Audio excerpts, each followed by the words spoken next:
Same PV Narasimha Rao ji के ऊपर यहाँ पे ट्वीट्स में काफी उनके ट्वीट्स एक्स पे है और कांग्रेस ने भी उनको सम्मान देने का काम किया है। क्या बोला तूने? ऐसा दिन नहीं होता जब भारतीय जनता पार्टी नेताजी का अपमान न करती हो। किसी पार्टी ने ऐसी परंपरा शुरू करी हो तो मुझे बताइए। नेताजी को गाली देना बंद करेंगे। आज बीजेपी के प्रवक्ता ये वादा करेंगे कि नेताजी वीर सावरकर का अपमान बंद होना चाहिए। तारिक खान जी जवाब दीजिए। सवाल है, एक बार कांग्रेस को कह दीजिए कि वीर सावरकर का अपमान करना बंद करे। जी की आइडियोलॉजी को आगे लेकर आए नेताजी। अब प्लेट साहब है, अब आधार छोड़िए, मेरा मुख्य प्रश्न समझिए। इसने जो है इतने साल देश की आजादी के लिए संघर्ष किया, काल कोठरी में, उसका अपमान आपको बर्दाश्त हो जाता है, लेकिन आपके पार्टी का है उसका सम्मान हो, बाकी सब भाड़ में जाए। ये सवाल तो सवाल खुद एक्सपोज हो जाते हैं के अंदर उनकी गाड़ी उनके परिवार से वापस खींच करके विदेश मंत्रालय। दोस्तों, जनता दरबार की एक और शानदार डिबेट में स्वागत है आपका। दोस्तों, आज की डिबेट होने वाली है एंकर अशोक श्रीवास्तव, बीजेपी के प्रवक्ता प्रेम शुक्ला और सपा के प्रवक्ता तारिक खान के बीच में। दोस्तों, अगर आप भी डिबेट को देखने में रुचि रखते हैं तो आप इस चैनल को सब्सक्राइब जरूर से कर लीजिएगा, क्योंकि इस चैनल पे हमेशा टॉप मोमेंट का वीडियो ही लाई जाती है और यहाँ पे आपको हल्का सा भी बोरिंग फील नहीं होगा। खैर दोस्तों, हर बार की तरह आज भी अशोक श्रीवास्तव जी ने सपा के प्रवक्ता की अच्छी खासी क्लास लगाई है। आपसे अनुरोध है कि वीडियो को अंत तक जरूर देखना। अगर आप चैनल पे पहली बार आए हैं, चैनल को अभी तक सब्सक्राइब नहीं किया, चैनल को सब्सक्राइब जरूर से कर लीजिएगा। चलिए दोस्तों, मेन वीडियो को स्टार्ट करते हैं। पिक्चर चालू करो बे। करना परेशान हो गए हम लोग 2.5 साल से। ऐसा हमारे भाई पूनावाला जी का कहना, गजब बात है भाई। एक परिवार है जो अपने परिवार के बाहर किसी भी महापुरुष, और सिर्फ अपने पार्टी की बात नहीं है। अभी श्री मुलायम सिंह यादव को पद्म भूषण किसके कार्यकाल में मिला? नरेंद्र मोदी जी के कार्यकाल में। शरद पवार जी को पद्म भूषण किसके कार्यकाल में मिला? तरुण गोगोई जी को किसके कार्यकाल में मिला? किसका कार्यकाल था? गुलाम नबी आजाद किसका कार्यकाल है? ये किसके नेता है? तरुण गोगोई, क्या हम उनकी विरासत का लाभ हम ले रहे हैं? भाई, उनके पुत्र नहीं ले पा रहे। असम से नेता है, सांसद है, वो तरुण गोगोई की विरासत का लाभ नहीं ले रहे हैं। गुलाम नबी आजाद आज जो है जीवित है, उनकी विरासत का लाभ हम लेने वाले हैं। शरद पवार की विरासत का लाभ हम लेने वाले। मुलायम सिंह यादव जी की विरासत का लाभ अखिलेश यादव नहीं ले रहे, भारतीय जनता पार्टी लेने वाली। क्या तर्क है? क्या बयान दिए जा रहे हैं? ओके, क्यों दिए जा रहे हैं? क्लैरिफिकेशन करना कोई औचित्य है? जी, आप क्लैरिफिकेशन दीजिए। लेकिन मैं सिर्फ यहाँ पे ये बता दूं, मुझे अचानक से याद आया, प्रियंका जी ने हमास के लिए, जब फिलिस्तीन के लिए जो है, हमास नहीं कहना चाहिए, हमास तो शायद शब्द ठीक नहीं है, उन्होंने फिलिस्तीन के लिए जो है कम से कम 1 दर्जन ट्वीट किए।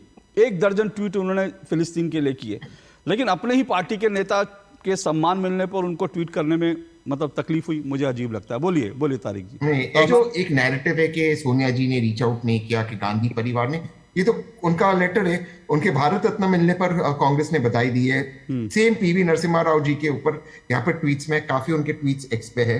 तो कांग्रेस बार बार ट्वीट करती है, ऑफिशियल उनके स्टेटमेंट्स भी आए उनके ऑफिशियल हैंडल से। तो ये बात सच नहीं है। सरदार पटेल थे, चाहे जो भी थे, कांग्रेस ने अपने नेताओं को हमेशा सम्मान दिया है। हाँ, इस बार जो भी थे, नहीं, जितने भी उनके नेता थे, क्या कह रहे हैं भाई साहब, जितने भी उनके नेता थे, जो भी सम्मान थे, जो भी सम्मान मिला है, जो भी सम्मान मिला, ऐसा नहीं करना चाहिए, इतना अपमान मत कीजिए। नहीं, जितने भी उनके नेता थे, जो भी उनको सम्मान, व्यवहार ठीक नहीं है पूनावाला जी। प्रेम भाई, मैं अपनी बात रख दो। अगर आपको इसको ऐसा अपमानजनक व्यवहार, जो भी उनके नेता थे, जो भी नेता थे, जितने भी नेता थे, जो भी सम्मान मिला, उन सबको कांग्रेस ने हमेशा उसको हमेशा सराहा है और कांग्रेस ने भी उनको सम्मान देने का काम किया है। क्या बोला तूने? मुझे नहीं लगता उसमें कोई कांग्रेस ने कभी उस पर पीछे हटाई।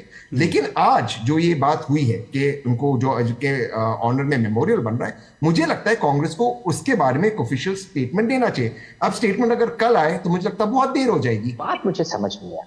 कोई ऐसा दिन नहीं होता जब भारतीय जनता पार्टी नेताजी का अपमान न करती हो। कोई ऐसा दिन। हर राजनीतिक व्यक्ति का अच्छा बुरा होता है। आप मानते हैं इस बात को? क्या भारतीय जनता पार्टी ये कहने की स्थिति में कब, बताइए, समाजवादी पार्टी ने अटल बिहारी वाजपेयी साहब का जिक्र किया? कब समाजवादी पार्टी ने श्यामा प्रसाद मुखर्जी, पंडित दीनदयाल उपाध्याय, ये सब लोग हमारे बीच में नहीं रहे? अच्छा बुरा सबका है।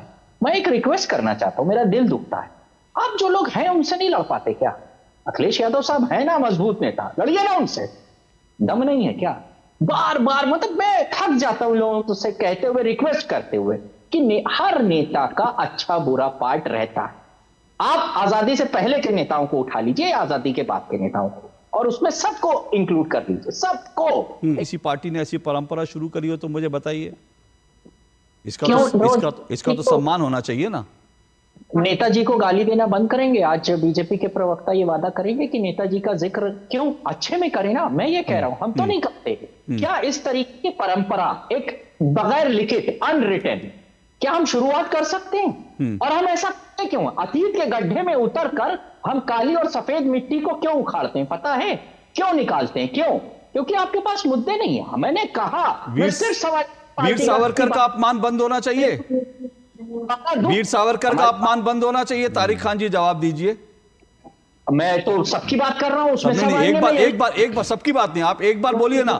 आप नेताजी की बात कर रहे हैं, अच्छी बात है, मैं वो प्रेम जी से जरूर पूछूंगा। मेरा आपसे सीधा सवाल है, सुनिए ना सर, आपकी आवाज कट जा रही है, हम दोनों बोल रहे हैं, तो मेरा आपसे सीधा सवाल है, एक बार कांग्रेस को कह दीजिए कि वीर सावरकर का अपमान करना बंद करे।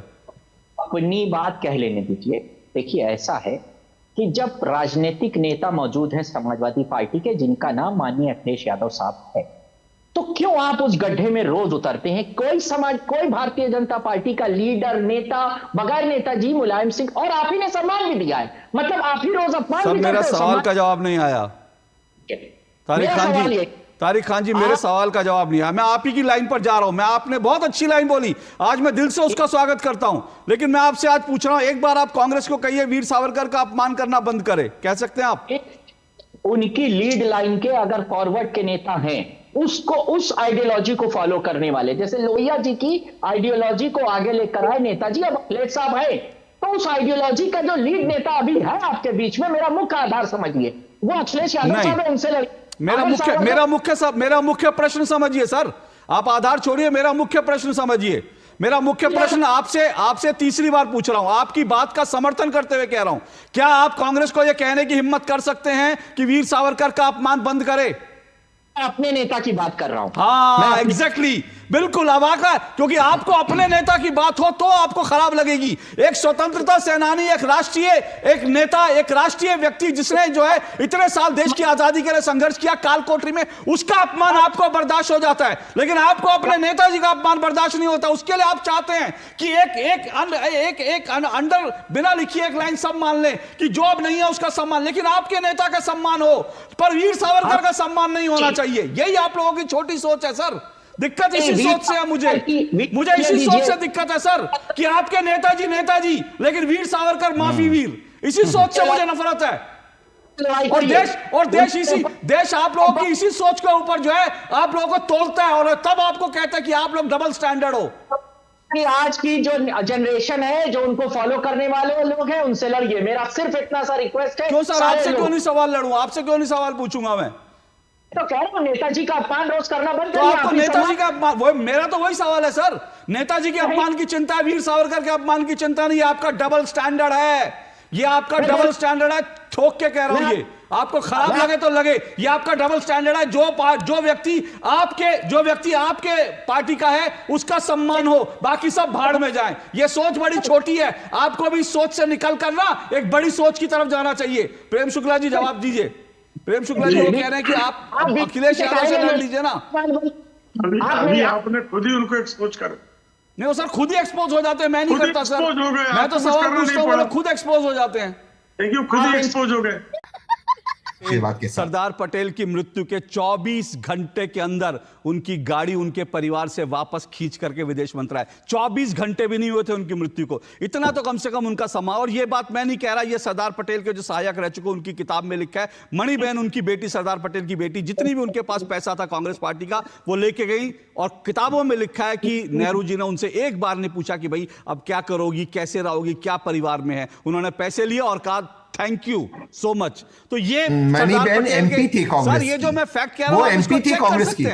नहीं, बट वो एमपी थी कांग्रेस की। अरे कांग्रेस ने एमपी बनाया, कुछ थी, लेकिन आप वो ये सब किताबों में दर्ज है सर, ये सब फैक्ट दर्ज है। मैं उन्होंने ये बात नहीं लिखी है, किसी और ने लिखी है। 24 घंटे में गाड़ी खींच ली जाती है किसी की मृत्यु के बाद उनके ये दोनों जो तथ्य है, अशोक जी मैं आपका बहुत सम्मान करता हूँ, ये दोनों जो तथ्य है ये थर्ड पर्सन ने लिखा है। वो जैसे वो थर्ड पर्सन, जैसे वो संजय बारू, ऐसे तथ्य थर्ड पर्सन से आते हैं, लेकिन उसके फैक्चुअल डिटेल्स होते हैं। गाड़ी 24 घंटे में ले ली गई, फैक्चुअली दर्ज है। ये आप विदेश मंत्रालय की रिकॉर्ड में जाकर देख सकते हैं, उनसे गाड़ी ले ली गई थी जो उनके पास विदेश में। ये मैं अपने मन से नहीं कह रहा सर, थर्ड पर्सन ने कहा, लेकिन ये सारी चीजें फैक्ट है सर। और राजेंद्र प्रसाद जी के अंतिम जब उनका संस्कार हो रहा था, वहां जाने से रोका गया, सरदार पटेल, ये सब चीजें दर्ज है सर। चलिए दोस्तों, वीडियो को अंत तक देखने के लिए धन्यवाद। आज का ये डिबेट वीडियो आप लोग को कैसा लगा, आप लोग कमेंट सेक्शन में अपनी राय जरूर दे सकते हैं। अगर आपने अभी तक चैनल को सब्सक्राइब नहीं किया, चैनल को सब्सक्राइब और वीडियो को लाइक जरूर से कर लीजिएगा। चलिए दोस्तों, मिलते हैं कोई और लेटेस्ट वीडियो में, तब तक के लिए जय हिंद, जय भारत, वंदे मातरम।